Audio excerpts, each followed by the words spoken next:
dari Gultom. Kami dari ruangan Santo Antonius Padua. Pada kesempatan ini kami akan membahas perkembangan revolusi industri 1.0 sampai 4.0 dan perkembangan revolusi sosial 1.0 sampai 5.0 dan relevansinya bagi pastoral gereja. Selamat menyaksikan.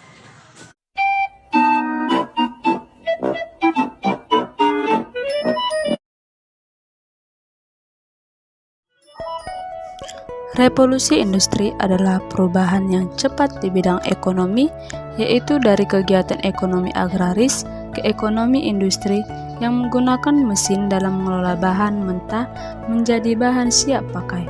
Revolusi industri 1.0 ditandai dengan munculnya mesin uap dan kapal uap.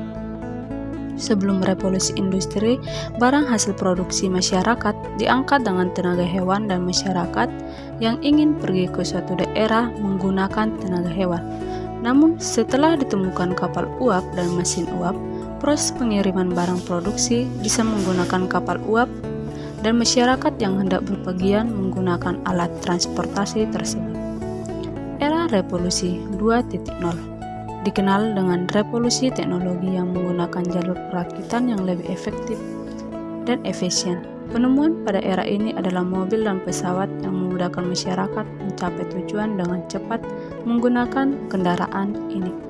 Selanjutnya, revolusi 3.0 diawali dengan munculnya teknologi informasi dan elektronik yang masuk ke dunia industri, yang memudahkan masyarakat berkomunikasi dan mengakses internet. Lalu, pada revolusi industri 4.0 ditandai dengan otomatisasi dan kecepatan digital yang memudahkan masyarakat mengakses sesuatu dengan cepat.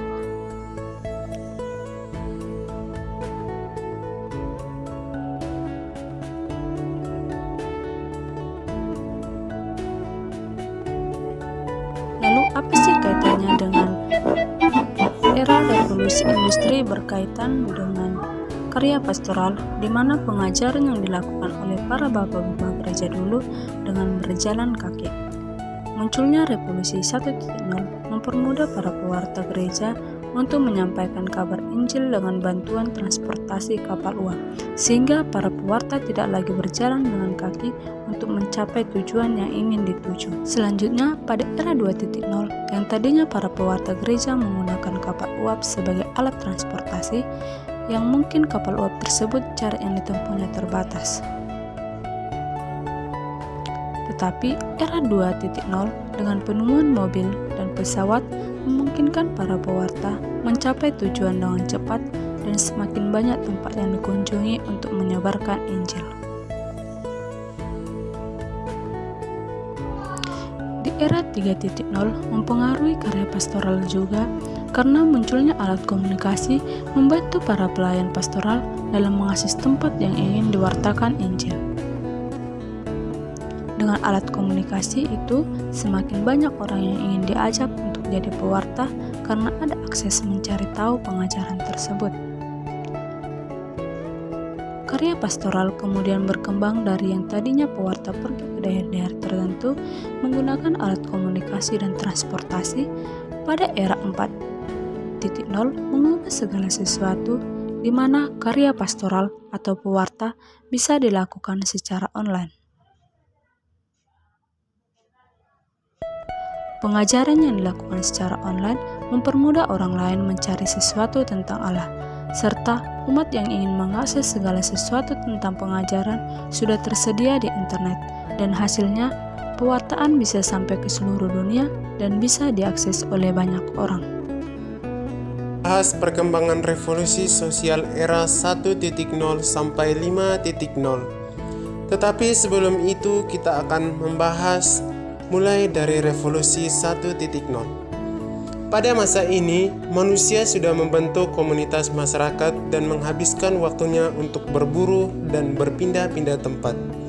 Manusia juga mulai mampu membuat peralatan sederhana. Sedangkan yang kedua yaitu revolusi sosial 2.0. Pada masa ini manusia sudah ada tempat untuk menetap dan tidak berpindah-pindah lagi. juga sudah mulai fokus meningkatkan ilmu pengetahuan mereka. Manusia juga sudah mulai mengenal tulisan.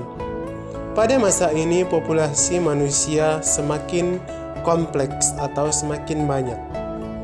Yang selanjutnya yaitu revolusi sosial 3.0. Pada masa ini populasi manusia semakin meningkat. Oleh sebab itu, kebutuhan sandang juga ikut meningkat pada masa ini, dan manusia bekerja dengan sistem upah dan bekerja keras untuk memenuhi kebutuhan mereka. Yang selanjutnya yaitu revolusi sosial 4.0. Pada masa ini, manusia memasuki masa di mana informasi bisa diakses dengan cepat dan setiap orang berhubungan dengan orang lain dengan cara sederhana melalui internet.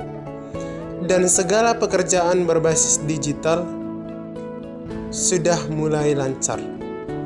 Yang selanjutnya yaitu revolusi sosial 5.0. Pada masa ini, praksis dan otomatisasi mulai berkembang, di mana semua hal akan jadi mudah dengan kecerdasan buatan.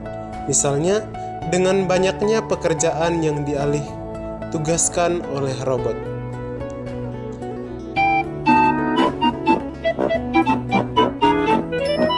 Sama halnya dengan perkembangan revolusi sosial, perkembangan gereja juga awalnya dilakukan hanya beberapa orang saja. Salah satunya Rasul Paulus. Kemudian karena khotbah Petrus atau pewartaan lainnya, mulailah masyarakat membentuk komunitas sebagai gereja Kristus dan bertekun dalam doa. Sama halnya dengan revolusi 1.0 yang membentuk komunitas, lalu kaitannya dengan era sosial 2.0. Gereja sudah mulai ada setelah terbentuknya komunitas tadi, yang membuat umat berada pada satu tempat dan berkumpul untuk mendengarkan pengajaran di daerahnya masing-masing. Umat mulai menambah pengetahuan tentang Allah, lalu kita kaitkan dengan era 3.0, pengikut Kristus semakin bertambah dan memerlukan banyak pengajar dan pewarta Allah.